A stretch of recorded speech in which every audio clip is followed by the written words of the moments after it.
সারা বিশ্বব্যাপী দাওয়াত তাবলীগের নামে এই ছাত্রদের আমরা বাইরে থেকে দেখতে চাই না। ভাই আপনারা এই পরিস্থিতি ভাড়া আমি দিব, প্রয়োজন হলে আমি দিব, আপনারা নিয়ে যান।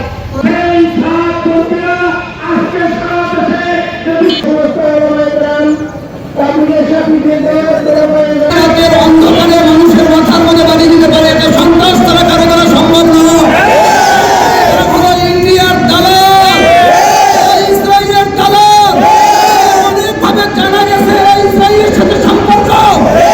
ইসরায়েলের টাকা দিয়ে বাংলাদেশের মানুষকে কিনে টুঙ্গির ময়দানে নিয়ে যায় এবং ধর্মপ্রাণ মুসলমানদেরকে হত্যা করে।